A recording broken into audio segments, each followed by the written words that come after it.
Assalamualaikum warahmatullahi wabarakatuh. Perkenalkan, nama saya Natasha Putri Kurniawan, program studi administrasi bisnis kelas 3B.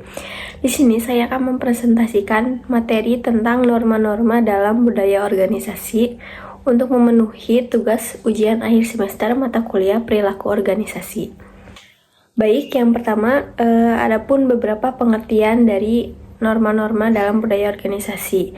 Yang pertama ialah norma ialah aturan yang berlaku pada suatu masyarakat. Yang kedua, norma ialah peraturan dalam masyarakat untuk mengatur perilaku anggotanya. Dan yang terakhir, norma adalah peraturan yang mengatur perbuatan yang boleh dilakukan dan yang tidak boleh dilakukan.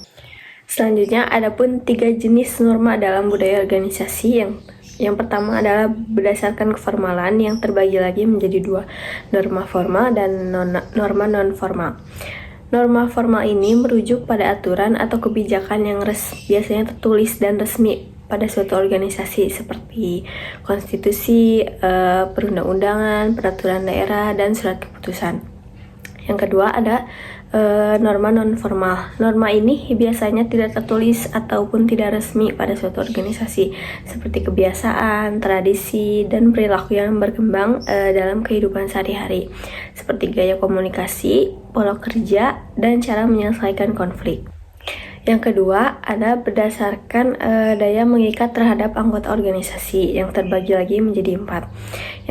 Yang pertama ada cara atau usage. Norma ini peraturannya yang kekuatan mengikat terhadap anggota organisasinya paling lemah, karena jika seseorang melanggar peraturan ini hanya akan mendapatkan sanksi ejekan dan cemooh dari masyarakat. Contohnya itu cara makan, cara duduk, cara berdiri, cara minum, cara berbicara, cara bersin, dan batuk, dan yang lainnya. Yang kedua ada kebiasaan atau tradisi. Norma ini peraturan yang kekuatan mengikatnya terhadap anggotanya itu lebih kuat dibandingkan cara tadi yang pertama, karena kebiasaan atau tradisi seperti kebiasaan menghormati dan mematuhi orang yang lebih tua, kebiasaan menggunakan tangan kanan ketika memberikan sesuatu kepada orang lain, dan lain sebagainya. Yang ketiga ada kelakuan atau mores. Norma atau peraturan ini yang sudah diterima masyarakat dan menjadikan alat pengawas atau kontrol terhadap kelakuan oleh masyarakat kepada anggota-anggotanya, seperti wajib mematuhi peraturan norma agama, norma hukum, dan mematuhi norma formal lainnya. Dan yang terakhir ada adat istiadat. Ini aturan yang memiliki daya pengikatnya paling tinggi karena memiliki sifat yang turun-menurun. Dan jika norma adat istiadat ini dilanggar, maka akan mendapatkan sanksi adat yang berat. Adapun yang terakhir, jenis norma sosial yang berdasarkan pendapat Profesor Dr. Sudikno Mertokusumo yang terbagi lagi menjadi 5 jenis. Yang pertama, agama. Norma ini yang berasal dari ajaran agama dan kitab suci, berisi larangan, perintah, dan ajaran yang wajib dipatuhi oleh setiap penganut agama tertentu. Yang kedua, ada norma kesusilaan. Norma yang berasal dari hati nurani manusia mengatur tentang baik atau buruknya suatu perilaku berdasarkan nilai-nilai moral universal. Yang ketiga ada norma kesopanan.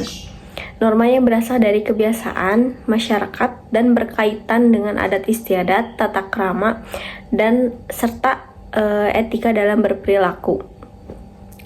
Contohnya cara berpakaian yang sopan, cara pergaulan yang sopan, mengucapkan permintaan maaf, mengucapkan terima kasih, dan lain sebagainya. Keempat, ada norma kebiasaan atau norma adat istiadat. Suatu norma yang berdasarkan kebiasaan atau perbuatan yang dilakukan secara berulang-ulang sehingga menjadi tradisi dalam suatu masyarakat. Yang terakhir ada norma hukum. Norma yang dibuat oleh lembaga resmi pemerintah, tertulis dan mengikat seluruh anggota masyarakat. Norma ini bertujuan menciptakan ketertiban dan keadilan, contohnya Undang-Undang Dasar, Undang-Undang, dan peraturan daerah lainnya. Sekian penjelasan dari saya materi tentang norma-norma dalam budaya organisasi. Mohon maaf bila masih ada kesalahan. Wassalamualaikum warahmatullahi wabarakatuh.